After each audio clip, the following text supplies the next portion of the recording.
السلام علیکم ورحمۃ اللہ وبرکاتہ۔ الحمد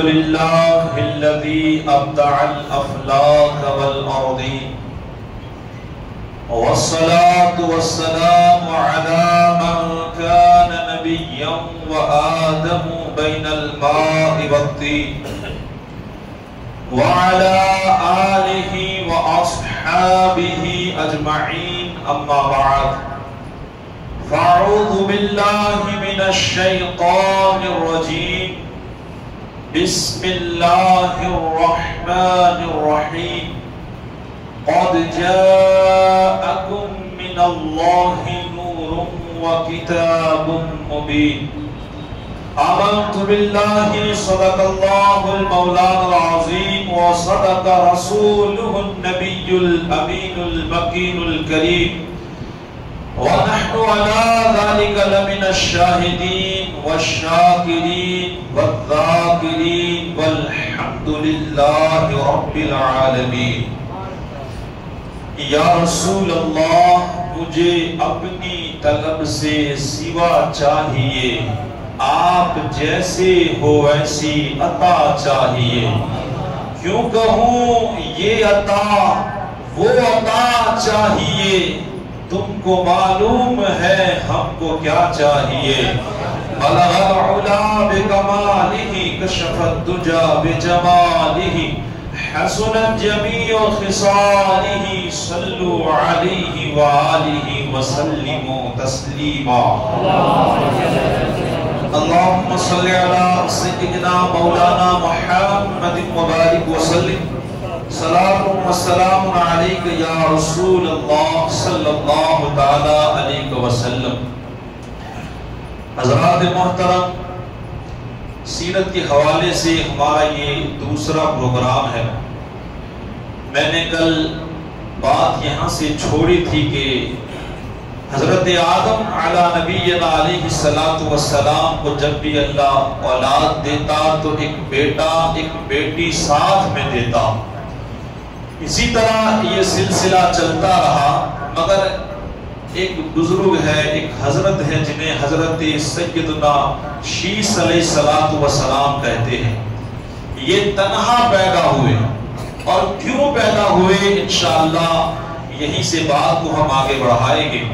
اس سے پہلے آئیے ایک کلام کے کچھ اشعار پیش کرتا ہوں، میلادی کلام ہے، مل کے پڑھیے گا۔ اللہ تعالی ہمارا بیٹھنا اٹھنا سننا اپنی بارگاہ میں قبول و مقبول فرمائے۔ ذرا مل کر کہہ دے یا رسول اللہ، اور اونچی آواز، یا رسول اللہ، تیرا کھاوا میں تیرے گیت گاوا یا رسول اللہ۔ وہ سرکار کا کھاتے ہیں اونچی آواز سے، تیرا کھاوا میں تیرے گیت گاوا یا رسول اللہ، تیرا کھاوا میں تیرے گیت گاوا یا رسول اللہ، تیرا میلاد میں کیوں نہ مناوا یا رسول اللہ، سرکار کی آمد دلدار کی آمد، مکی کی آمد، مدنی کی آمد، ذرا اونچا بولو، شرمانا چھوڑو، حضور کی آمد، پر نور کی آمد، تیرا میلاد میں کیوں نہ مناوا یا رسول اللہ۔ سنا ہے آپ گھر عاشق کے گھر تشریف لاتے گئے، سنا ہے آپ ہر عاشق کے گھر تشریف لاتے ہیں، میرے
سیج تیرے لئی سجاوا یا رسول اللہ تیرا میلاد میں کیوں نہ مناوا یا رسول اللہ سرکار کی آمد مرحبا دلدار کی آمد مرحبا مکی کی آمد مرحبا یاسی کی آمد مرحبا سوڑے کی آمد مرحبا آقا کی آمد مرحبا تیرا میلاد میں کیوں نہ مناوا یا رسول اللہ۔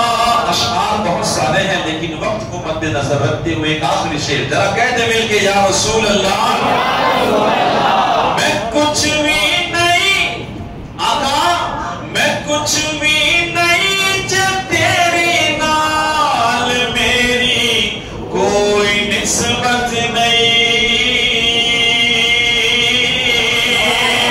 میں کچھ بھی نہیں جب تیری نال میری کوئی نسبت نہیں میں سب کچھ ہاں میں سب کچھ ہاں جی میں تیرا صدا یا رسول اللہ تیرا میلاد میں کیوں نہ مناوا یا رسول اللہ اونچی آواز سرکار کی آمد مرحبا دلدار کی آمد مرحبا مکی کی آمد حضور کی آمد یاسی کی آمد سرکار کی آمد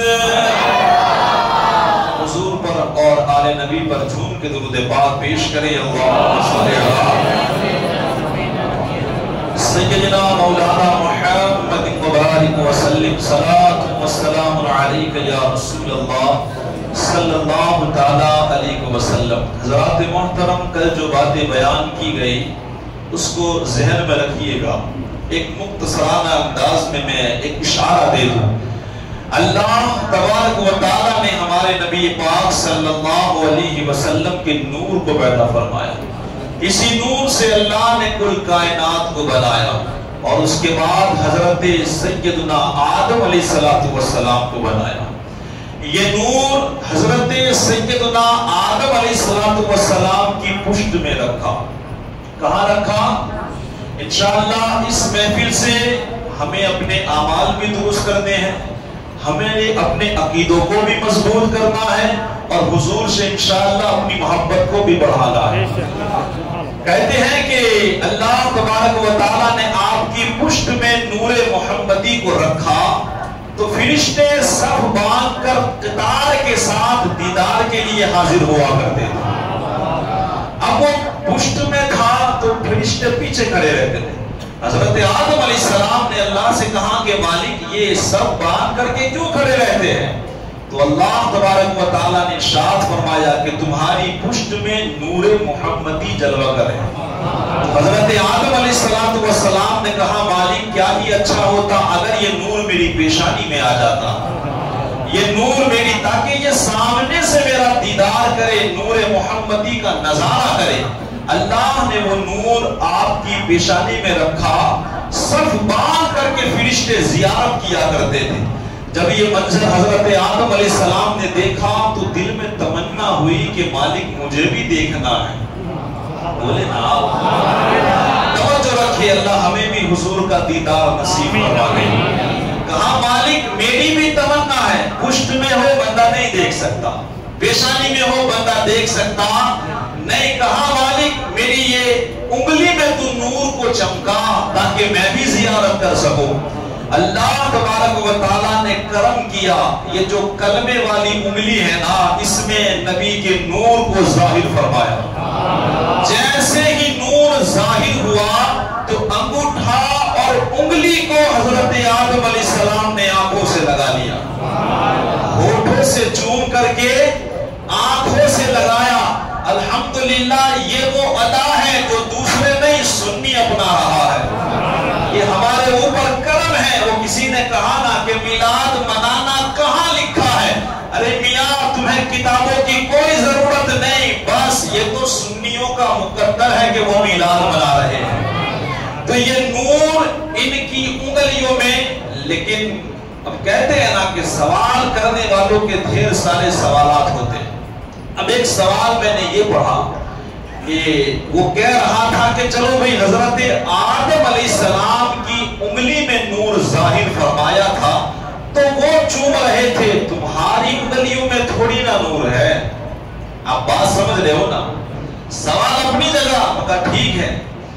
آگے بڑھ کے ہم نے ایک سوال کیا، اگر آپ کا یہ کہنا ہے کہ وہ حضرت آدم علیہ السلام کی انگلیوں میں تھا تو انہوں نے چوما، تمہاری انگلیوں میں تو نہیں ہے۔ میں نے کہا کہ آپ عمرہ کے لیے جا رہے ہو؟ ہاں عمرہ کے لیے تو ہم جاتے ہیں۔ میں نے کہا عمرہ کے لیے جب جاتے ہیں تو صفا مروہ کی دوڑ بھی لگاتے ہوگے؟ ہاں لگاتے ہیں نا۔ میں نے کہا کہ وہ تو حضرت ہاجرہ نے اپنے بچے کے لیے لگایا تھا، بھائی تمہیں کیا ضرورت ہے کہ تم وہاں بھاگ رہے ہو؟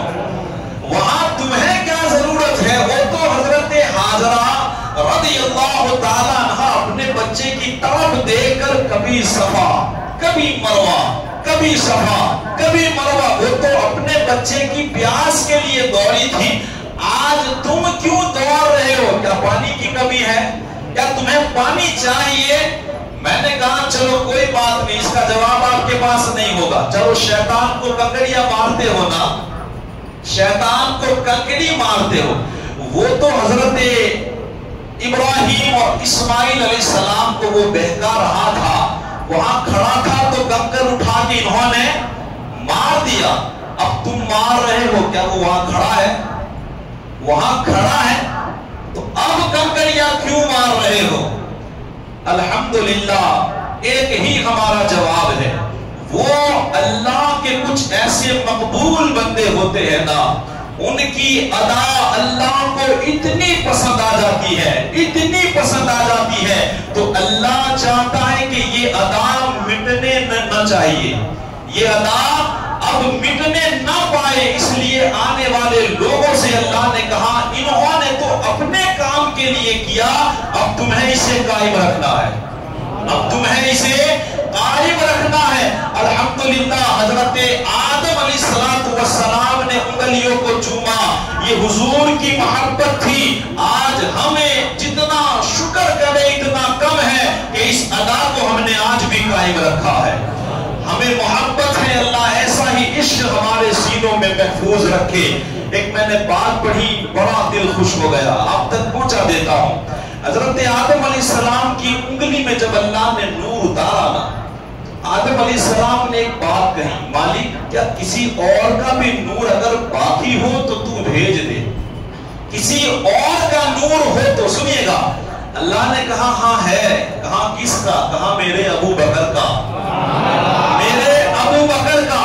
کتاب میں نے پڑھا الحمدللہ اس بڑی والی انگلی میں حضرت ابو بکر صدیق کا نور اتارا، اس کے بغل والی انگلی میں اللہ نے حضرت عمر کا نور اتارا، اور آخری والی انگلی میں حضرت عثمان غنی کا نور اتارا۔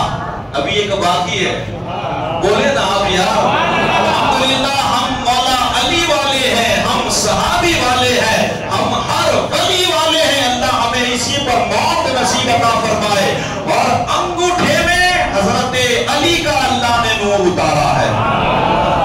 جب حضرت حوا رضی اللہ تعالیٰ عنہ اور آدم علیہ السلام الگ الگ اللہ نے ان کو اتارا تھا، جب ان کی ملاقات ہوئی نا تو لکھا ہے کہ جتنا نور حضرت آدم علیہ السلام میں تھا وہ حضرت حوا رضی اللہ تعالیٰ عنہ میں منتقل ہو گیا۔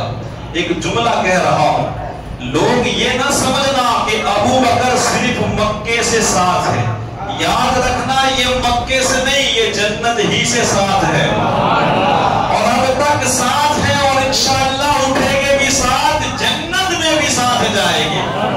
جل کے کیا کرو گے یار؟ اگر آخرت بنانی ہے تو محبت کرو، ان کے قدموں کے تلے آؤ۔ حضرات محترم، پھر جب یہ نور حضرت حوا رضی اللہ تعالیٰ عنہ کے بطن اقدس میں گیا، اس کے بعد اولاد شروع ہوئی، جیسا کہ آپ نے سنا، ایک بیٹا ایک بیٹی، ایک بیٹا ایک بیٹی ساتھ میں پیدا ہوتے، اور شادی کیسے ہوتی؟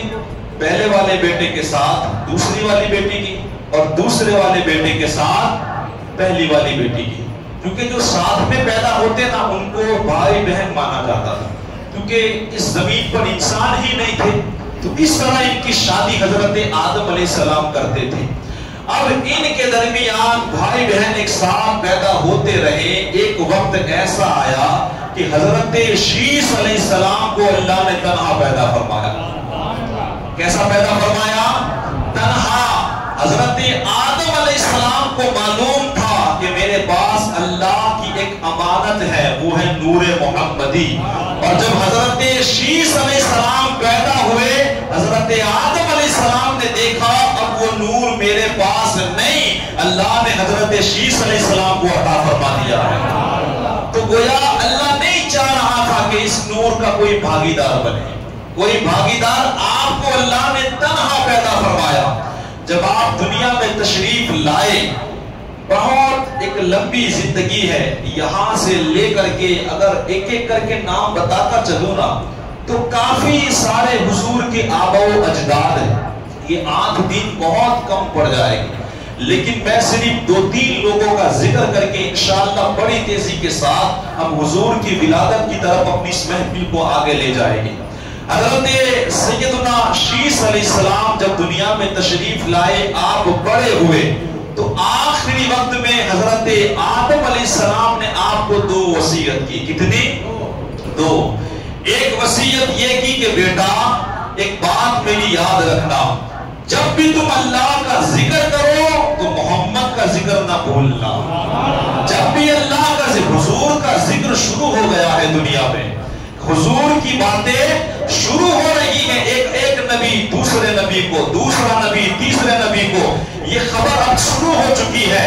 حضرت آدم علیہ السلام نے اپنے بیٹے کو کہا کہ بیٹا اللہ کا ذکر کرتے رہنا، مگر ساتھ میں مصطفیٰ کا بھی ذکر کرنا ہے، اور ایک دوسری بات یہ بتائی کہ بیٹا ایک امانت تیرے پاس اللہ نے رکھی ہے، ایک امانت تجھے اللہ نے دی ہے جو ہے نور محمدی کی شکل میں۔ اب اس نور کو پاک دامن عورتوں میں ہی منتقل کرنا ہے۔ کہاں کرنا ہے؟ بیٹا اس نور کی حفاظت کرنی ہے، اور اسے پاک دامن اچھی عورتوں میں ہی اسے آگے منتقل کرنا ہے۔ بہت اچھی طرح آپ نے ان کی تربیت کی، کیونکہ آپ کو معلوم تھا کہ نور محمدی میں جلوہ گر ہے۔ اسی طرح حضرت شیس علیہ السلام کی پھر اولاد ہوئی، بہت سارے ہیں، جیسے یانس ہے، قینان ہے، ملائیل ہے، لیکن میں نے کہا نا میں مشہور لوگوں کا انشاءاللہ ذکر کروں گا، کبھی اللہ نے چاہا تو ان کا بھی ذکر ہوگا۔ اب یہ نور آگے بڑھتا رہا، بڑھتے بڑھتے بڑھتے ایک مشہور نبی جنہیں دنیا حضرت ادریس علیہ السلام کے نام سے جانتی ہے، اللہ نے ان کی پیشانی میں نور محمدی کو جلوہ گر فرمایا۔ حضرت ادریس علیہ السلام کی زندگی بڑی عالی شان ہے، بڑی عالی شان۔ ایک بات کہہ کے انشاءاللہ بات کو آگے بڑھائے۔ حضرت ادریس علیہ السلام سے ایک مرتبہ ملک الموت علیہ السلام ملاقات کرنے کے لیے آئے، تو کہا کہ میرا ایک چھوٹا سا کام کرے آپ۔ کہا کیا کرنا ہے؟ کہا میری روح قبض کر لے اور پھر داخل کر دے۔ کیا کرنا ہے؟ میری روح قبض کرے اور پھر داخل کرے۔ کہا کہ میں پہلے اللہ کو پوچھ لوں، اللہ کو پوچھنا ہے۔ تو وہ موت والے فرشتے نے اللہ سے پوچھا کہ مالک تیرے بندے کی مرضی ایسی ہے۔ کہا کوئی بات نہیں، اگر اس کی مرضی ہے تو کرو۔ آپ کی روح قبض کی گئی، اللہ نے یہ بھی فرمایا کہ دیکھنا میرے بندے کو تکلیف نہ ہو، روح اس طرح نکال کے رکھنی ہے۔ روح نکالی گئی، پھر واپس لوٹا دی۔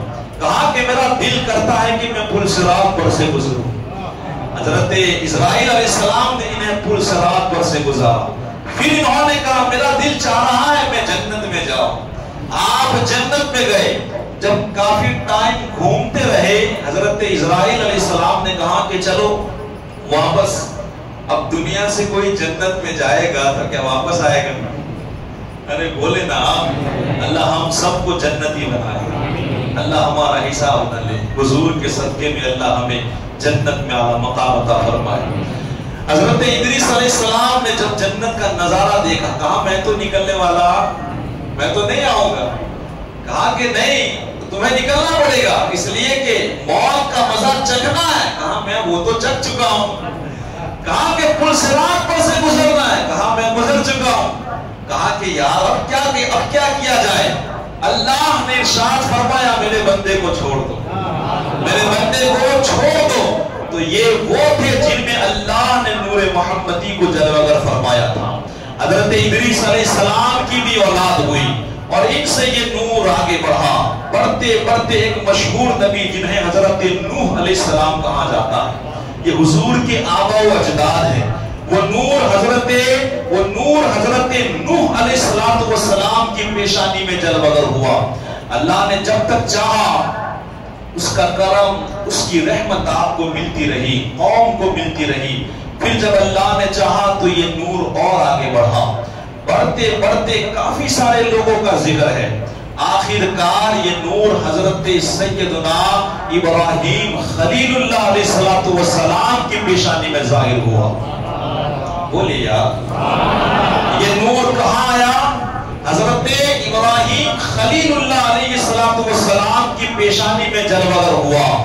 اور جب یہ نور جلوہ گر تھا نا تو ان کی پیدائش کا دور تو ایسا تھا کہ بچے قتل کیے جا رہے تھے۔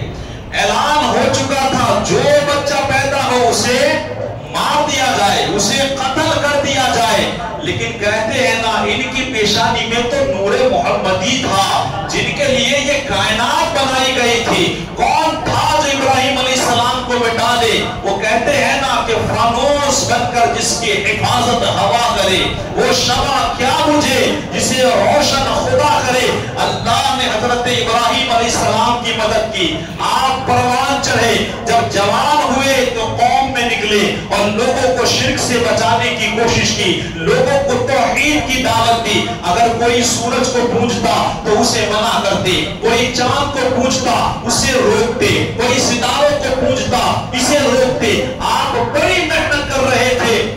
میں نے ایک چھوٹا سا آج ویڈیو دیکھا، اس ویڈیو میں کوئی کہہ رہا تھا کہ ہم گائے کی پوجا کرتے ہیں، تم گائے کاٹ ڈالتے ہو، ہم مندر کی پوجا کرتے ہیں، تم مندر توڑ دیتے ہو، لو میں سورج کی پوجا کرتا ہوں، مٹا کے دکھاؤ۔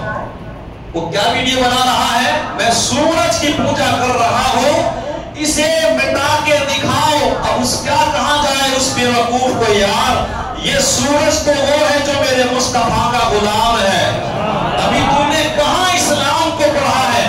ہم سورج کی نہیں، سورج کو بنانے والے خدا کی عبادت کرنے والے لوگ ہیں۔ ہم سورج، چاند، ستارے، جانور، یہ پروتوں کو پوجنے والے نہیں۔ اللہ نے ہمیں ان سب سے پاک رکھا۔ اللہ کا جتنا شکر کرے اتنا کم ہے۔ اللہ نے ہمیں اس کی عبادت کے لیے بنایا ہے۔ حضرت ابراہیم علیہ السلام یہ درس لوگوں کو دے رہے تھے، اچھا نہیں لگا قوم کو۔ ایسا وقت آ گیا کہ ایک بہت بڑا آتش کدہ بنایا گیا۔ کیا بنایا گیا؟ یہ ذہن میں رکھنا ہے۔ آتش کدہ اتنا بڑا بنایا، جب اس کو جلایا نا تو اس کے شعلے آسمان سے باتیں کر رہے تھے، آسمان سے۔ اب بہت قریب وقت تھا، حضرت ابراہیم خلیل اللہ کو ڈالنا ہے۔ کیا کرنا ہے؟ اب دور ہو گئے، قریب نہیں جا سکتے، اوپر سے پرندہ نہیں گزر سکتا، ایسے شعلے بھڑک رہے ہیں۔ حضرت ابراہیم خلیل اللہ علیہ السلام کو جب ڈالنے کی باری آئی، ارے فرشتوں نے بھی یہ منظر دیکھا ہوگا تو ان کی آنکھوں میں آنسو آ گئے ہوگے، ان کا بھی دل گویا تڑپ اٹھتا ہوگا۔ فرشتے بھی اللہ سے کہہ رہے تھے کہ اے مالک یہ تنہا بندہ ہے تو تیری توحید کا درس دیتا ہے، تیرے آگے سجدہ کرتا ہے، مالک تو اسے بچا لے، اے اللہ کرم کر اسے بچا۔ اللہ تبارک و تعالیٰ نے فرمایا جو میں جانتا ہوں وہ تم نہیں جانتے۔ جب فرشتوں نے اصرار کیا کہ مالک تیرے مقبول بندے کو بچا تو فرشتوں نے کہا، فرشتوں سے اللہ نے کہا جاؤ میں تمہیں اجازت دیتا ہوں، جا کے مدد کرو، جا کے توجہ رکھنی ہے، جا کے مدد کرو، مگر ہاں پہلے میرے خلیل سے اجازت لے لینی ہے۔ کیا کرنی ہے؟ اجازت لینی ہے تمہیں۔ پانی برسانے والا فرشتہ ہے، آ کر کے کہنے لگا اے اللہ کے خلیل، اللہ نے مجھے اجازت دے دی ہے، پانی برسانے کی ذمہ داری میری ہے، آپ مجھے کہے میں اتنا پانی برساؤں گا کہ یہ آگ بجھ جائے۔ اللہ کے خلیل نے کہا تیرا شکر ہے لیکن مجھے اس کی ضرورت نہیں ہے۔ پھر ایک دوسرا فرشتہ آ گیا جو زمین والا تھا، اس نے کہا اللہ نے اجازت دے دی، آپ صرف مجھے اجازت دے، آپ کی اجازت ملے گی میں زمین کو پھاڑ دوں گا، یہ ساری آگ اندر چلی جائے گی، اور آپ کہو تو ان سارے لوگوں کو بھی میں زمین میں ڈسا دوں۔ حضرت ابراہیم خلیل اللہ علیہ السلام نے کہا کہ تیرا شکر ہے لیکن اس کی ضرورت نہیں ہے۔ ہوا کا فرشتہ بھی آیا، اگر آپ اجازت دیں میں ساری آگ اڑا کے لے جاؤں گا۔ حضرت اللہ کے خلیل نے شکر ادا کیا لیکن اس کی ضرورت اب بہت قریب وقت آ رہا تھا۔ فرشتے آتے گئے یہاں تک کہ سب کا ہیڈ سید الملائکہ حضرت جبرائیل علیہ السلام تشریف لے آئے، کسی طرح اللہ کا خلیل بچ جائے۔ کہا اے اللہ کے خلیل، میرا مقام بہت بڑا ہے، اگر کوئی بات ہو تو کہے، کوئی حکم دے، آپ کے حکم پر عمل کیا جائے گا۔ آپ نے کہا کہ شکر ہے لیکن کوئی ضرورت، کہا اگر مجھ سے کام نہیں تو کم سے کم اللہ سے کہہ دے، اللہ سے کہہ دے۔ اللہ کے خلیل نے کہا کہ اسے کیا کہے، وہ تو دل کی ہر بات جانتا ہے۔ کسی نے کہا ہے نا دیکھ رہا ہے وہ رب جلیل، آگ میں جا رہا ہے اس کا خلیل۔ اللہ اکبر، وہ وقت بڑا قریب تھا۔ اب میں نے تصور میں حضرت ابراہیم خلیل اللہ علیہ السلام سے پوچھا آپ جن گلیوں سے گزرے ہیں ان گلیوں کے ذرات کی پر میرے ماں باپ قربان، میرا خاندان قربان، میری نسلیں قربان۔ میں نے تصور کے عالم میں اللہ کے خلیل سے پوچھا کہ اے اللہ کے خلیل، پانی کا فرشتہ آیا، آپ مدد لینے کے لیے تیار نہیں، بارش کا فرشتہ آیا، آپ مدد لینے کے لیے تیار نہیں، زمین کا فرشتہ آیا، آپ مدد لینے کے لیے تیار نہیں، ہوا والا فرشتہ آیا مگر آپ مدد لینے کے لیے تیار نہیں، فرشتوں کا سردار آ گیا لیکن آپ مدد لینے کے لیے تیار نہیں۔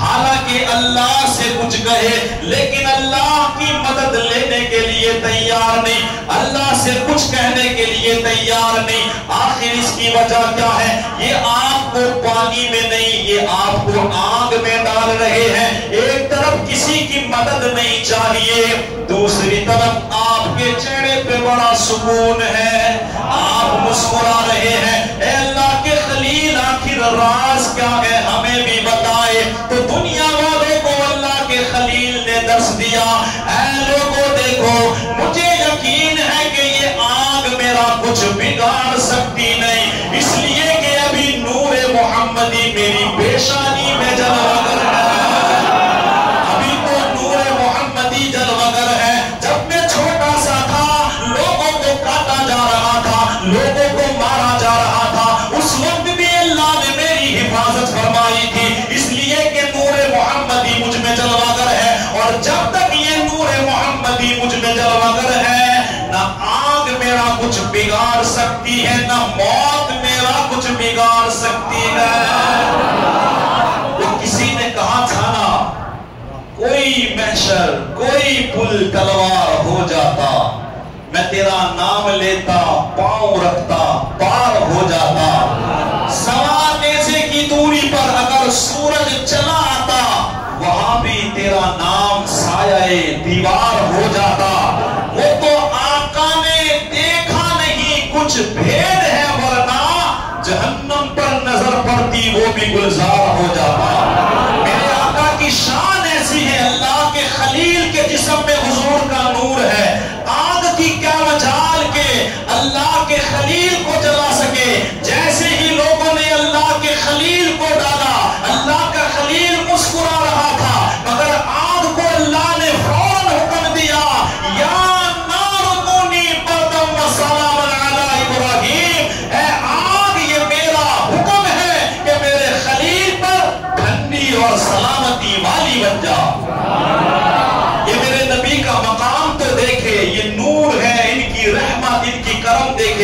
ارے نبی کی یہ شان ہے، اگر حضور ایک دسترخوان کو ہاتھ لگا دینا، اس دسترخوان کی ہمت نہیں، اس آگ کی ہمت نہیں کہ اس دسترخوان کو جلائے۔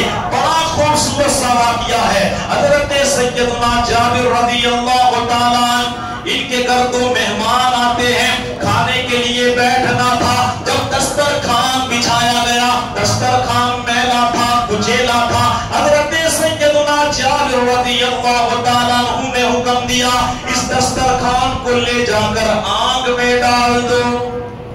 کہاں ڈالنا ہے؟ واشنگ مشین میں نہیں، کہاں؟ آگ میں ڈال دو۔ اب وہ مہمان باتیں کر رہے ہیں، یار اتنا اچھا دسترخوان ہے، کیوں جلاتے ہیں، ہمیں دے دے۔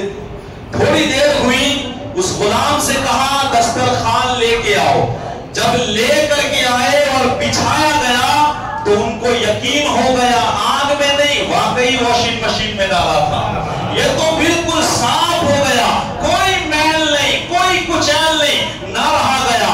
اے جابر، یہ تو بتا، آگ کا کام ہوتا ہے جلانا، لیکن یہ دسترخوان تو صاف ہو گیا، آگ نے جلایا نہیں، باقی آخر واقعہ کیا ہے؟ حضرت سیدنا جابر کا عشق بول پڑا۔ حضرت سیدنا جابر کہتے ہیں، ایک مرتبہ امام الانبیاء، میرے آقا، میرے داتا، نبیوں کے امام، آمنہ کا لال، عبداللہ کا دلارا، میرے گھر دعوت کھانے کے لیے تشریف لائے، اسی دسترخوان پہ بیٹھے۔ آپ کھانے کے بعد ایک مرتبہ ہاتھ پوچھا، جب سے حضور نے اس دسترخوان سے ہاتھ پوچھا ہے، آگ کی مجال نہیں کہ اس دسترخوان کو جلا سکے۔ یہاں ایک مرتبہ حضور اگر کپڑے پہ ہاتھ لگا دے، آگ کی مجال نہیں کہ اسے جلا سکے، اور جس جسم میں حضور کا نور ہو تو اس بڑی آگ کی مجال نہیں کہ ابراہیم خلیل اللہ کو جلا سکے۔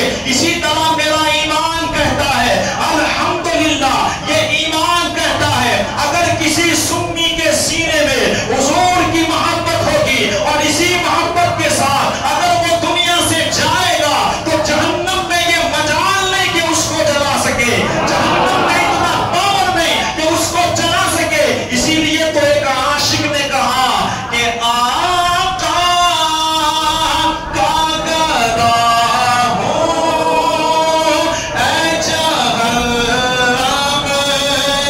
تو بھی سن لے، وہ کیسے جلے جو کہ غلام مدد۔ اور ایک دوسرے شاعر نے بھی بڑا خوبصورت سا الفاظ کہا ہے، عشق والی زندگی گزارے، کیسی گزارے؟ جب تم پل سے گزرو گے نا تو جہنم کیا کہے گی جانتے ہو؟ کہ پل سے گزرا تو جہنم نے لگائی ایک صدا، یہ نبی کا ہے جلاؤ تو جلاؤ کیسے۔ وہ پیار کرنا پڑے گا، کیا کرنا پڑے گا؟ زبان سے درود پڑھو گے انشاءاللہ جہنم نہیں جلائے، کانوں سے حضور کا ذکر سنو گے انشاءاللہ اس کانوں کو کوئی تکلیف نہیں ہوگی۔ اگر یہ آنکھیں اللہ کے دیدار کے لیے، گنبد خضرا کے لیے تڑپتی ہے نا، ان آنکھوں کو جہنم نہیں جلائے گی۔ یہ پاؤں ہمیشہ اچھی راہ میں اٹھتے ہیں نا، یاد رکھنا انشاءاللہ یہ سلامت رہے گی، لیکن ضرورت ہے کہ حضور کا غلام بن کے زندگی گزارے۔ حضرت سیدنا ابراہیم خلیل اللہ میں وہ نور تھا، اسی لیے بڑھ چڑھ کے نمرود کے سامنے بولتا تھا، وہ نور کا کمال تھا۔ خیر وقت بڑی تیزی کے ساتھ گزر رہا ہے، یہ نور اور آگے بڑھا۔ آپ کی شادی ہوئی حضرت سارہ رضی اللہ تعالیٰ عنہ سے، لیکن اولاد نہیں ہو رہی تھی۔ ایک مرتبہ ایک سفر پہ جا رہے تھے تو ایک بادشاہ بڑا ظالم تھا، وہ لوگوں کی بیویوں پہ بڑی بری نظر ڈالتا تھا۔ حضرت سارہ رضی اللہ تعالیٰ عنہ بڑے خوبصورت تھے، انہیں بھی بلایا۔ بلانے کے بعد بری نظر سے جب ہاتھ بڑھایا، اللہ والوں کی اللہ ہمیشہ مدد فرماتا ہے۔ جیسے ہی ہاتھ بڑھایا تو ہاتھ میں سمجھو کہ لکھوا پڑ گیا، لکھوا پڑ گیا، وہ پریشان تھا، کہا کہ دعا کریں میں آئندہ ایسا کام نہیں کروں۔ انہوں نے دعا کی، وہ ٹھیک ہو گیا۔ یہ بھی لکھا گیا ہے کہ 2-3 مرتبہ ایسا ہوا۔ جب اس نے دیکھا کہ یہ بہت بڑا مقام ہے اللہ کی بارگاہ میں اس خاتون کا، تو ایک عورت تھی ان کے پاس جسے حضرت سیدنا ہاجرہ کہا جاتا ہے۔ کچھ لوگ بانی کہتے ہیں، کچھ لوگ لونڈی تک کہتے ہیں، یاد رکھیے گا یہ حضور کی دادی ہے۔ یہ ان لوگوں نے باتیں مشہور کی ہیں جو حضور سے جن کو جلن ہوتی ہے، ورنہ حضور کے جتنے آبا و اجداد ہیں الحمدللہ سب نیک، پرہیزگار اور بادشاہی زندگی والے گزرے ہیں۔ میں نے سیرت کی کتابوں میں پڑھا کہ یہ خاتون ایک بادشاہ کی بیوی تھی، ایک ملکہ تھی، اور ایک روایت یہ بھی پڑھی کہ یہ خود بادشاہ کی بیٹی تھی۔ بادشاہ نے جب ان کا مقام دیکھا تو کہا کہ بیٹی میرے پاس کیا کرے گی، جا کے ان کی خدمت کر تاکہ تیری دنیا بھی سنور جائے اور تیری اللہ اکبر۔ وہ حاجرہ رضی اللہ تعالیٰ کا حضرت ابراہیم علیہ السلام کے ساتھ گئی اور اس کے بعد ان کی شادی ہوئی، اور پھر یہ نور وہاں سے حضرت اسماعیل علیہ السلام میں جلوہ گر ہوا۔ اور اس کے بعد جیسا ایک واقعہ بڑا مشہور ہے کہ اللہ نے حکم دیا کہ ان کی قربانی کرو، وہاں بھی چھوڑی اتنی کوشش کر رہے تھے، کیا ہو سکتا ہے کہ چھوڑی ایک چھوٹے سے حلق پہ نہ چلے، لیکن اللہ جانتا تھا اے چھوڑی یاد رکھنا ابھی ان میں نور محمدی جلوہ گر ہے۔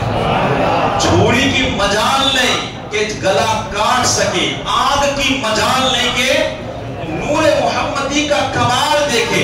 کہتے ہیں کہ پھر حضرت اسماعیل علیہ السلام بھی الحمدللہ بڑے ہوئے۔ ان کی خاتون کے حوالے سے انشاءاللہ کل میں 1-2 بات بتاؤں گا، لیکن ایک بات خاص عرض کر دینی ہے۔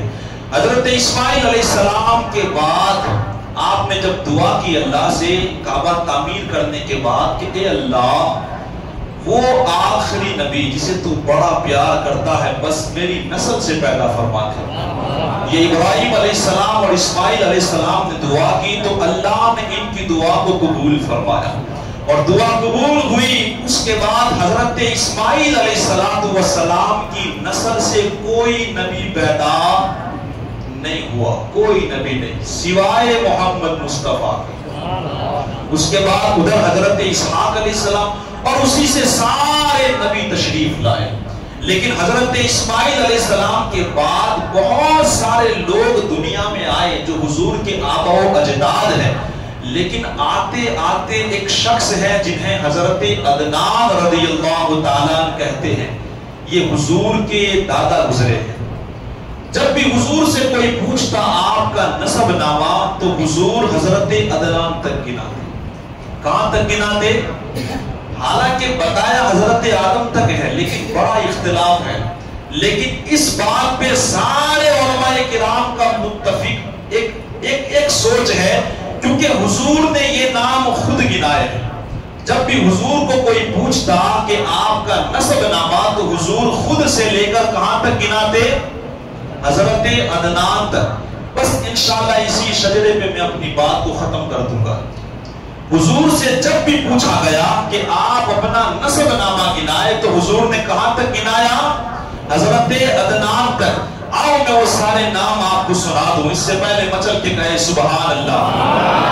جب بھی میرے آقا سے پوچھا گیا کہ آپ اپنا نسب بتائے تو میرے آقا کریم صلی اللہ تعالیٰ علیہ وسلم نے ارشاد فرمایا، ساری سیرت کی کتابوں میں یہ نسب لکھا ہے کہ عدنان کے بیٹے مات کے بیٹے نزار کے بیٹے مزر کے بیٹے الیاس کے بیٹے مدرکہ کے بیٹے خزیمہ کے بیٹے کنانہ کے بیٹے نظر کے بیٹے مالک کے بیٹے فہر کے بیٹے غالب کے بیٹے لوئی کے بیٹے کعب کے بیٹے مرہ کے بیٹے کلاب کے بیٹے قصی کے بیٹے عبد مناف کے بیٹے ہاشم کے بیٹے عبد المطلب کے بیٹے عبداللہ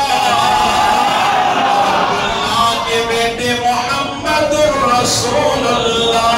اسی لیے تو محمد آ گئے، مل کے پڑھ دے، محمد آ گئے، محمد آ گئے، محمد آ گئے۔ اجازت ہو تو ایک شعر پڑھتا ہے، ایک شعر کہتے ہیں کہ آدم کی لغزش کو رب نے جس کے صدقے میں بخش دیا، مچھلی کے پیٹ سے یونس کو جس کے صدقے آزاد کیا، عیسیٰ نے اپنی امت میں آنے کا لوگوں عزم کیا، اور ابراہیم نے خواہش کی تو رب نے انہیں یہ مژدہ دیا۔ وہ دیکھو عبداللہ کے گھر، وہ دیکھو عبداللہ کے گھر، سب نبیوں کے سردار محمد آ گئے، محمد آ گئے، محمد آ گئے، محمد آ گئے۔ سرکار کی آمد، دلدار کی آمد، مکی کی آمد، مدنی کی آمد، حضور کی آمد، دلبر کی آمد، سرکار کی آمد۔ انشاءاللہ اللہ کے پیارے رسول صلی اللہ علیہ وسلم نے جو نام گنائے ہیں، ان کا انشاءاللہ مختصر یہ وہ نام ہیں جو حضور کی زبان سے خود ادا ہوئے ہیں، اور ان پر اتفاق ہے کہ یہ سارے حضور کے آبا و اجداد ہیں۔ تو ایک مختصر انشاءاللہ ذکر کر کے کل میں یہاں سے بات آگے بڑھاؤں گا۔ دعا ہے اللہ تعالی ہمارا بیٹھنا اٹھنا قبول فرمائے، اللہ تعالی ہمارے علم میں عمر میں برکت عطا فرمائے۔ استغفر اللہ ربی من کل ذنب واتوب الیہ وما علینا الا البلاغ۔ السلام علیکم ورحمۃ اللہ وبرکاتہ۔